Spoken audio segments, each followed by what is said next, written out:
Ladies and gentlemen, my name is Chris Lee. I am the ASÉ Wrestling play-by-play announcer. And if you missed out on the very first event, be sure to be there on February 24th at Piedmont Open IB Middle School in Charlotte, North Carolina. Go to ASÉ Wrestling right now to get your tickets. We've already announced the main event, and you're looking at the champion, the Pan-African World Diaspora Champion, Suge D, and you will be putting your championship on the line versus Caprice Coleman on February 24th. We're excited to see that. But first, before we get into that one, because there's so much to talk about that's happened between you and Caprice, let's talk about you winning that Pan-African title. You won it from, of course, Trish Adora, who had it for over 1,300 days.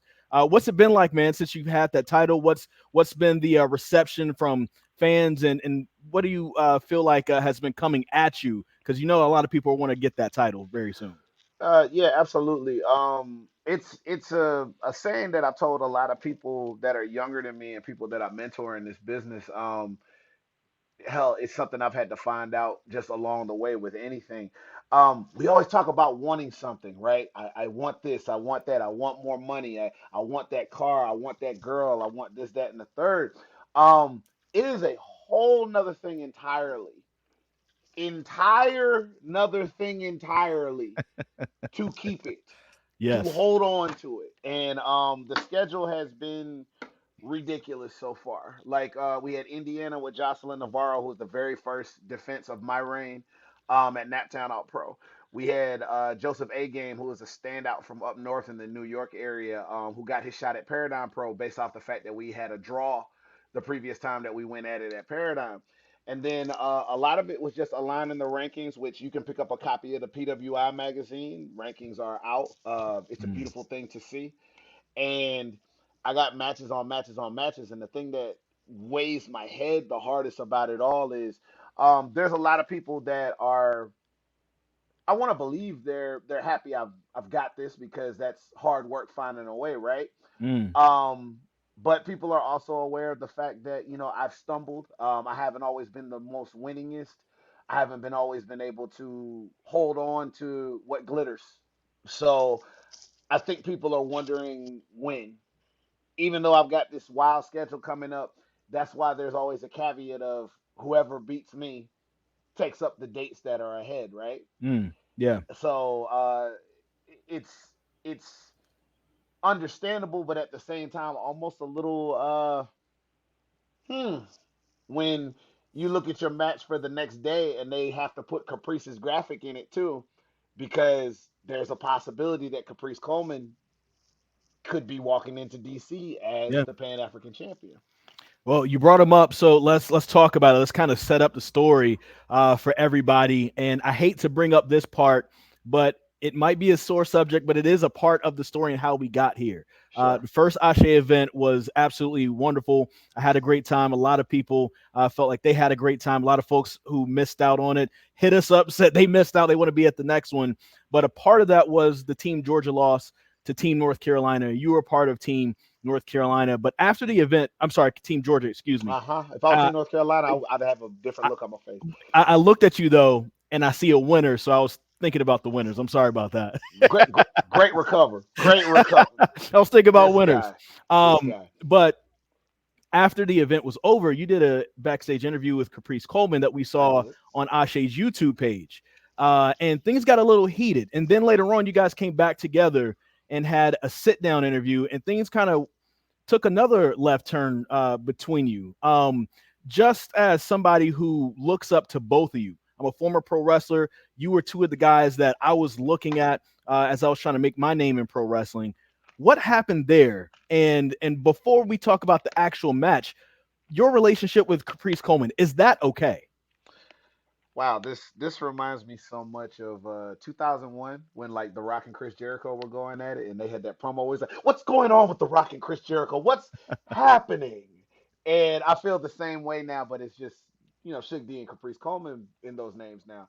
Um, I'll call it what it is. Everybody had a great time at Ashe. I was set to have a great time at Ashe. I did not. Mm. Um, I went in with an objective, and that objective did not get met. And I can't make excuses for why that objective did not get met. It just didn't. Um, So then maybe it might have been a little too soon for me to have an interview, but as a professional, there's still a composure that you have to have there. You can't just go off. And I feel like Caprice might have been a target based off of the post bit where he was giving advice. I apologize to Caprice. I apologize to those watching that that was even how I conducted myself in that subject because, as everyone knows, I have the most regard and esteem for Caprice Coleman. I think he's the man. I've gone on record 5 million times. He's that guy to me. He means a lot to me in my development as a professional wrestler. Um, we went for that sit down interview and we talked again. And obviously, I thought things were fine, and then apparently they were not. And then we went into a new subject of issues, Caprice and I. I didn't know Caprice had all that going on inside him as a human being, as a professional wrestler. I wish I could speak with more vigor about the subject, but I gave him everything I had in that interview. So um, I have to remember in regards to this match that he and I are having, I cannot be in awe of that man once the bell Yeah. rings. He's another guy who wants what I got, and I'm not ready to give that up yet. A lot of people don't understand that. It's nothing personal. It's just I worked very hard to be in a position where I could call myself a recognized world champion. Never thought I'd be in that position. I'm gonna do everything with this that I can while I can. And the thing is, for him to have that awesome Cinderella story of the man who never got quite his due the way he was supposed to, and then get this and be cemented, that means that there has to be a loser in that story. And I can't be the loser in that story. I don't want to be the loser in that story. So I'm going to walk into that match very sober, very calculated, and do what it is that I do. And that's break my opponent down and win. And there's nothing personal again.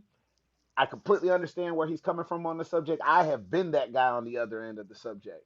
But I'm not going to be that guy that day. It is him who has to come take something from me. I don't have to take something from him, and he will not get it.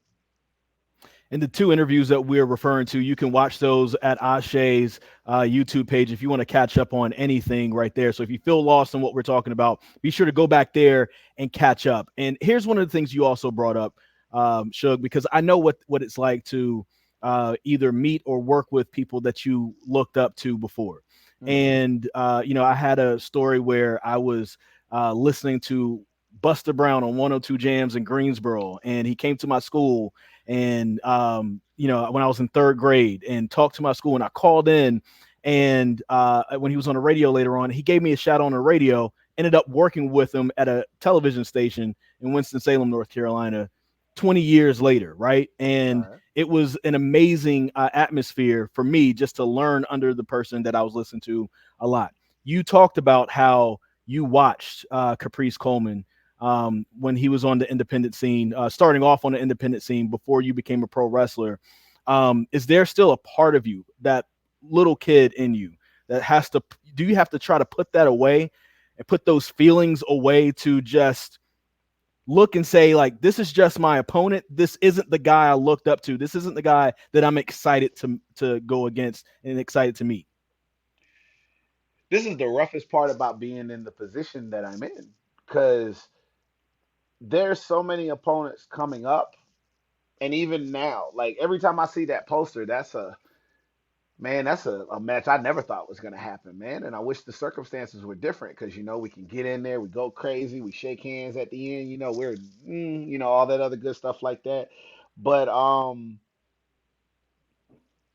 it hurts in a way not being able to do that because the stakes are entirely too high. Like Allen Iverson got love for Jordan. Kobe had love for Jordan, but they still had to do what they had to do. If they were in awe or started fanboying when it was time to get in the paint, we wouldn't have those moments that we talk about right now with Iverson Yeah. crossing up Jordan or Kobe, one man in Jordan and like doing his deal, like doing what needed to be done because I've got a legacy too.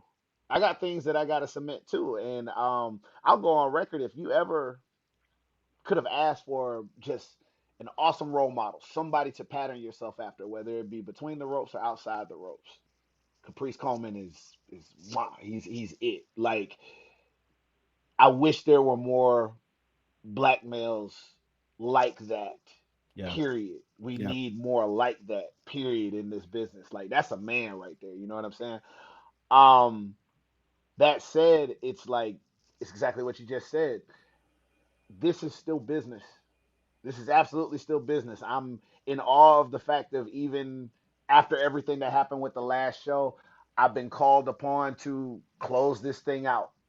As far as I know, we are the last of the last when it Hmm. comes to this show. So it's on me to deliver in a way that I did not deliver at the last show. I have to exercise the demons of the geography because, somebody said North Carolina around me now. Ooh, I shudder now because I got swag surfed, I got knocked around, all this other stuff. I couldn't keep control of my team, all this other stuff. So I have to exercise the demons of North Carolina, and it comes in the form of somebody that I think is incredible. It'd be different if it was somebody's face I wanted to punch, but it's Caprice Coleman. Yeah. So I have to be the better athlete, and I have to think about it, and I have to use what I know about him as a way to beat him, not a way to be just, oh my God, it's Caprice Coleman in the middle of the match. I'll probably have that moment when he comes out, but you'll probably see it the moment that the bell rings. It's right to when it's time to do what needs to be done.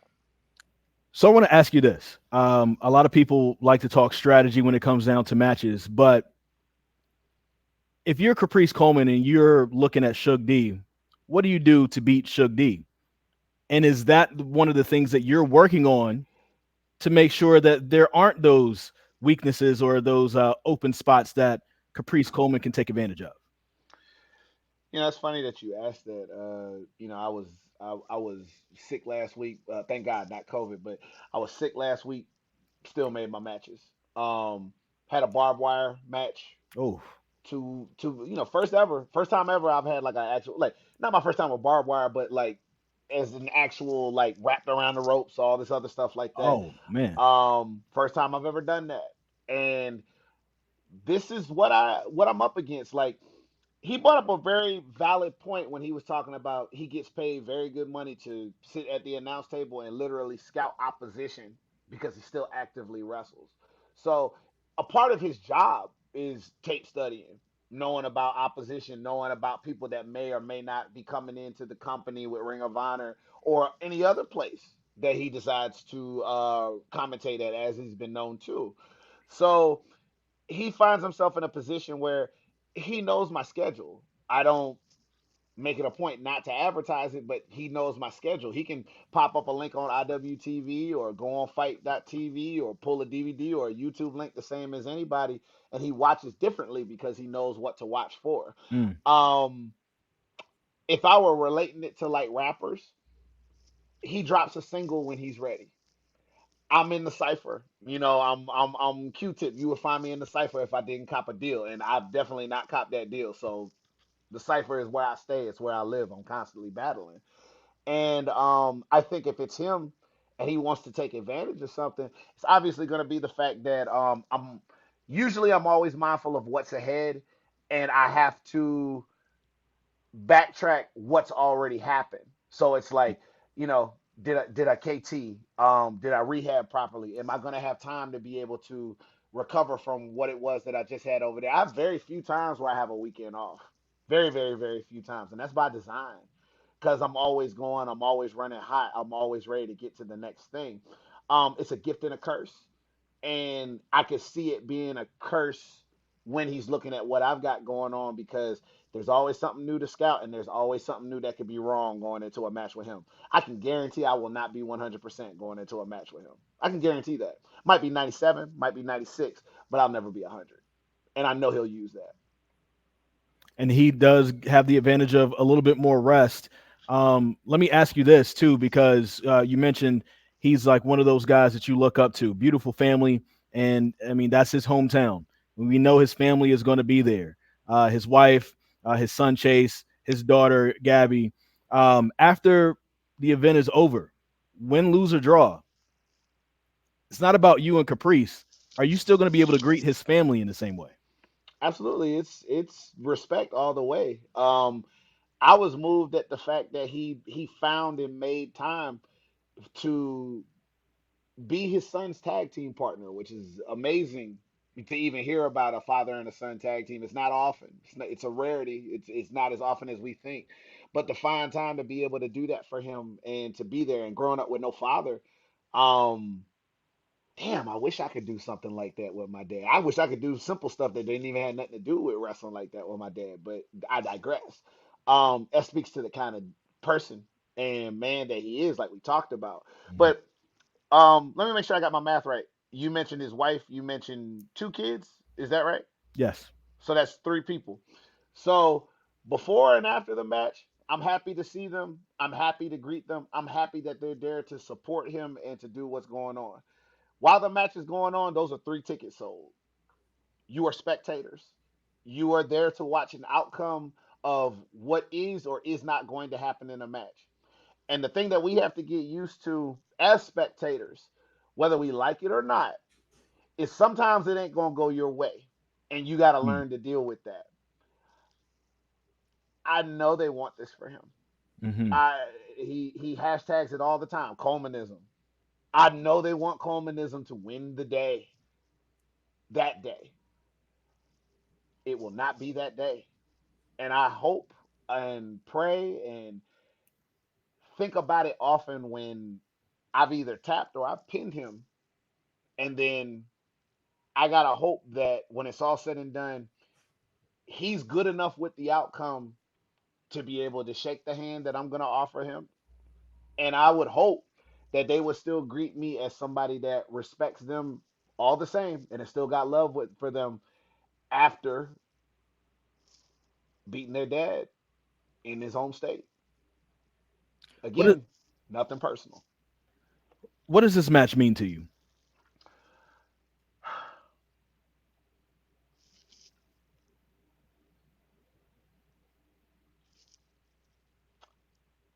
Sorry, I just wanted to make sure I gave a thoughtful answer.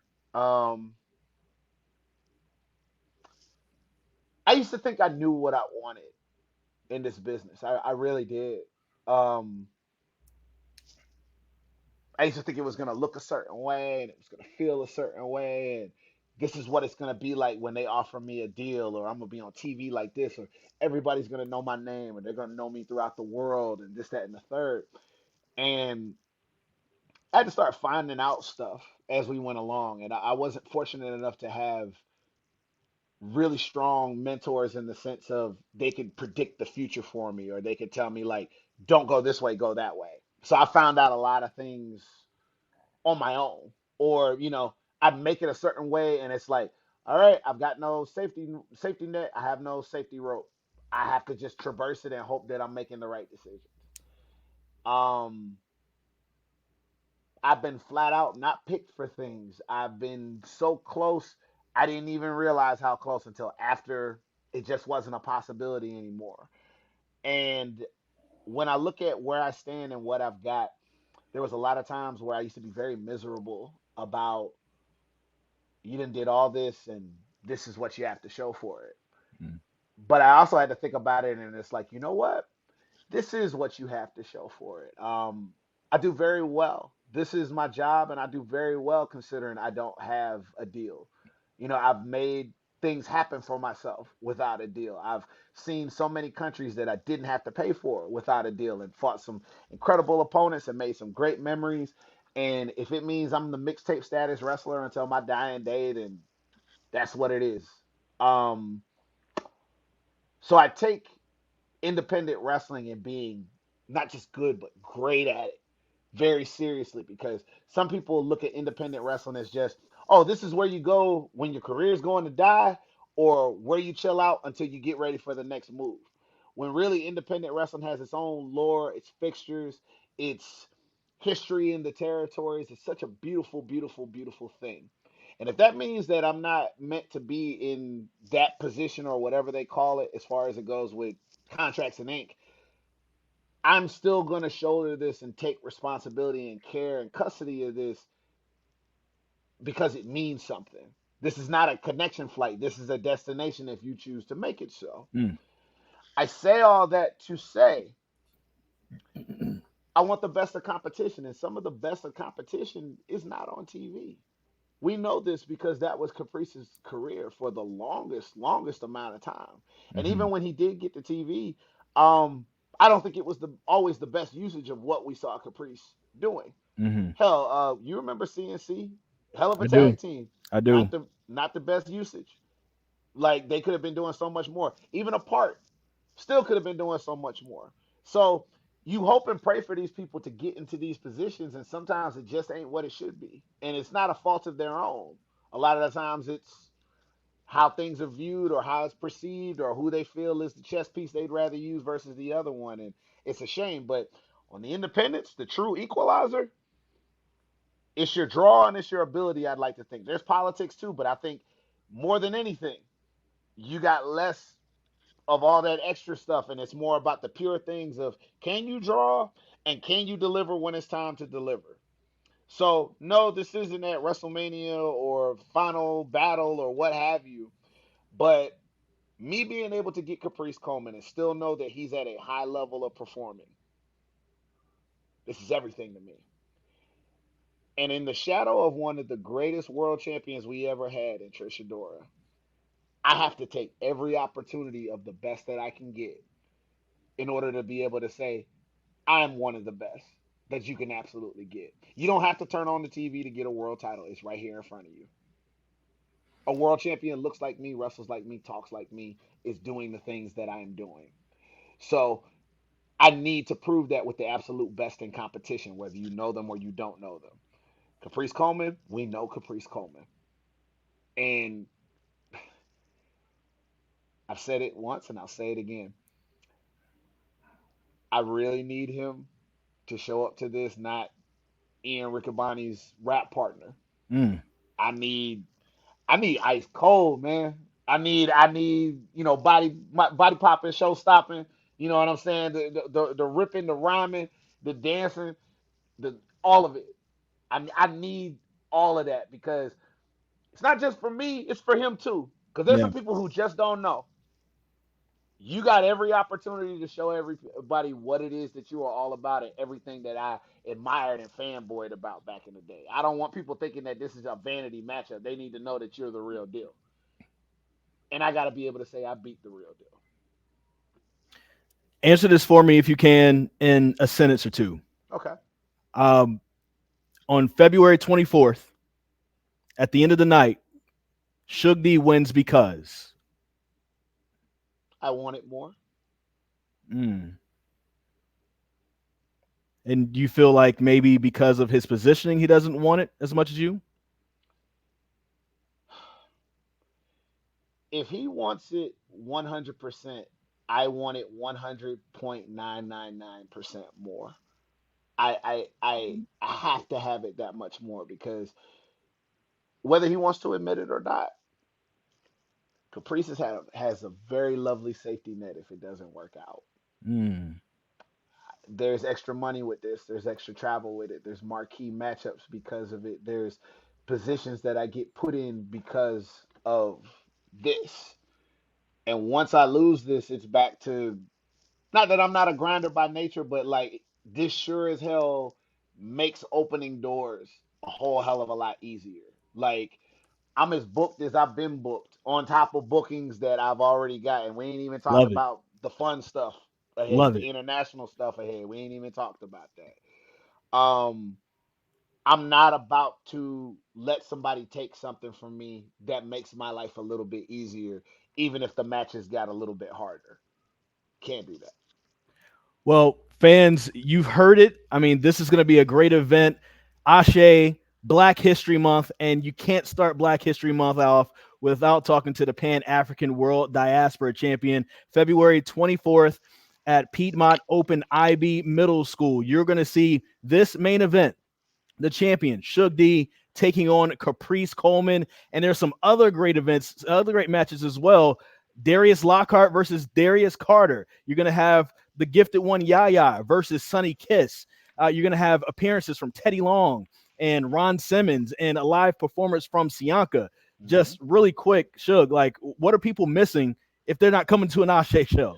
Look, man. I had a bad time personally, but that was after the result of the match. That Before has you nothing came to out, do. before you came Right, out, what right, was it right. like? Before all that, it was rocking. And the thing is, and it was still rocking after the fact. Don't let my sour grapes get ahead of you. My thing is there's a reason why these events are referred to as a curation. This is not like a regular wrestling event. People are vibing, people are having a good time. It's music that you and I know the words to. Hmm. It's dances that we do outside of wrestling shows.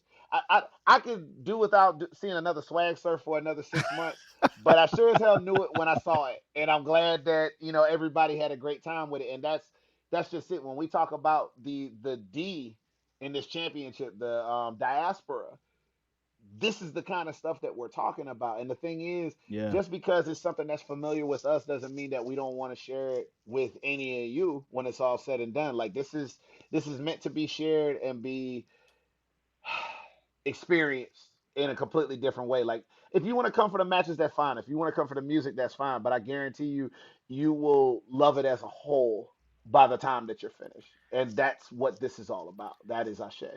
I know that this is a sore spot for you, but I got a chance to swag surf with D'Lo Brown. Oh, I saw. I mean, it was a great time. And then also, Lute, who's he's also from North Carolina, Yes, but sir. he did a performance beforehand. Of course, he signed to Dreamville, and he said after the event, that was the most entertaining thing he's ever watched in his life. So he's talking about coming back in February. You should also come in February. Tickets are on sale, ASÉwrestling.com right now. You never know. You might be sitting next to Lute. You might be sitting next to Caprice Coleman's family. You might be sitting next to me as I'm doing commentary along with Kazim. Suge D, thank you so much for joining us today. Good luck to you, and I can't wait to see you on February 24th. Absolutely, man. It's all love. Unless you start swag surfing, then just don't talk to me. Okay. It's all love. I'll stay out of it. I'm neutral. I'm Switzerland over here. Better keep it that way. Holla back.